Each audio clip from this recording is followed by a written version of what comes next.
The INTJ door slam is commonly associated with erasing people. However, there is another type that few people encounter, or perhaps the door slam just appears like the INTJ's usual furious grumbling and mumbling. You might be surprised to learn that there are two types of door slams. Both are distinct but serve the same purpose. It's strange that there isn't a lot of information out there addressing the INTJ door slam. Or perhaps not that strange. After all, it's unusual to witness an INTJ angry when they've reached a certain level of self-control.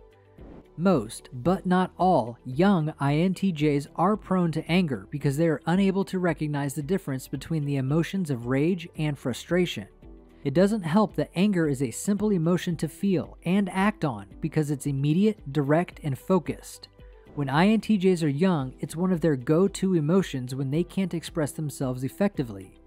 Fortunately, after self-discovery, maturity, and growth, the majority of INTJs are quiet, laid back, and in control of their emotions. They despise others who try to manage their lives, but INTJs rarely get emotionally attached enough to accept such a powerful negative reaction. That's not to argue that rage and door slamming don't occur.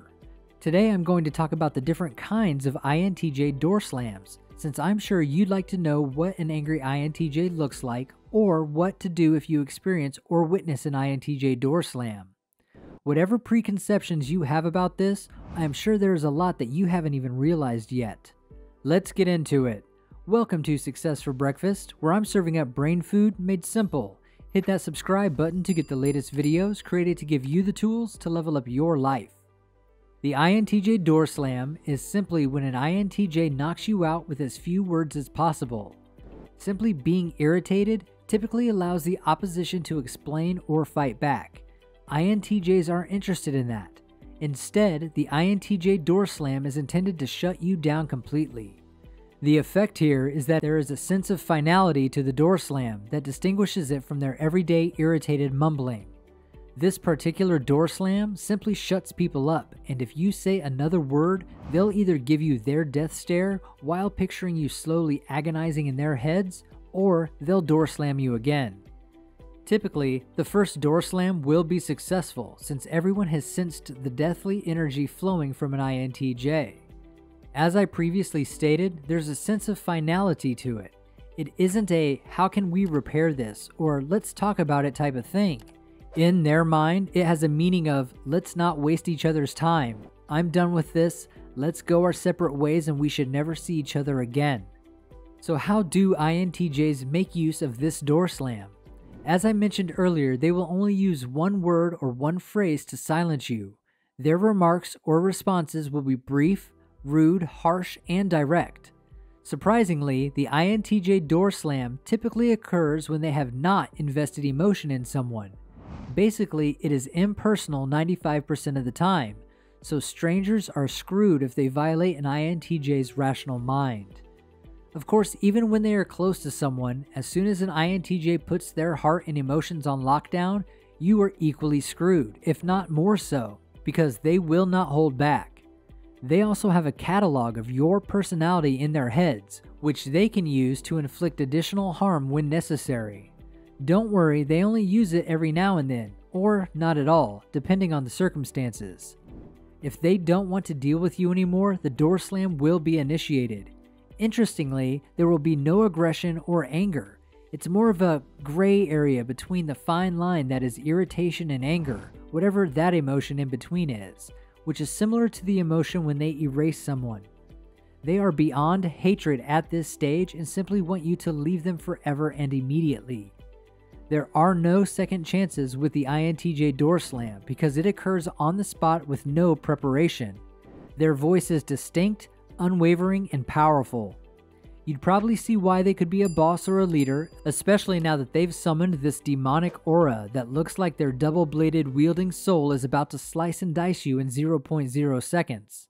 This force is terrifying and completely uncontrollable. Keep in mind that the INTJ door slam is not common because they will most likely just walk away or disregard the annoyances because they couldn't care less about you. Furthermore, INTJs are generally irritated and annoyed by society and people on a daily basis. So keep that in mind, that the INTJ door slam and their everyday irritation are clearly different. If you've gotten some value from this video so far, please show your appreciation and hit that like button. That signals to YouTube that you think other people could benefit from this video too. So this brings me to door slam number 2. This door slam is a little different in that, unlike the previous one, it was not planned and was more of a spontaneous on-the-spot rip you to shreds kind of thing. For this one, a sustained aggravation is the driving force. Since an INTJ has been seething in their thoughts for quite a while, this door slam is considerably more controlled. It's vital to understand that some INTJs find it difficult to express their disagreement with you strongly if they feel mistreated. However, they will try to quietly show you their disapproval of whatever it is through humor, sarcasm, or silence. Their annoyance is prolonged because they will try to see things from your point of view and then rationalize with how you perceive things in an attempt to better understand you. An INTJ subconsciously tells themselves to give you several chances in order to avoid snapping and going crazy on you. Some INTJs adopt the perspective, "What I want the most when I am angry is a reason to not be upset," which helps them control their anger and discard any anger that may distort their judgment. If anything can be reasoned with or explained, or if something was not done with malice in mind, that's excellent for them to know. If you emphasized that your intentions were to accomplish something, that your line of action made sense, and that your action was less negative than it appeared to be, and that the INTJ simply overreacted or overanalyzed the scenario, that's fantastic. Let me ask, what reasons have you door slammed someone if you are an INTJ? And if you aren't, have you ever been door slammed by an INTJ? Leave a comment and make sure to tell me your stories.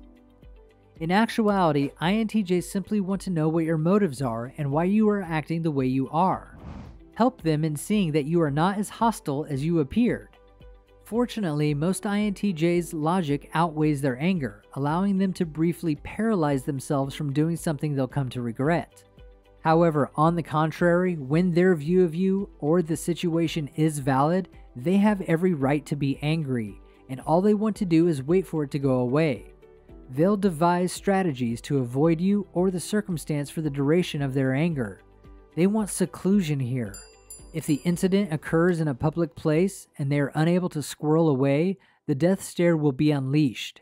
You'll be relieved to know that healthy INTJs are very aware of what's going on and don't make rash decisions when they're upset. When an INTJ is in good health, door slamming is rare and they prefer to talk it out. When they are annoyed, they will recognize how vital communication is, yet their type of communication will be different. For example, if they're in a relationship that is having difficulties, their communication becomes more professional, short, and to the point. Aside from that, they, like everyone else when they're annoyed, don't ask how your day went or open up to you. They just keep it real and professional until they've solved whatever it is.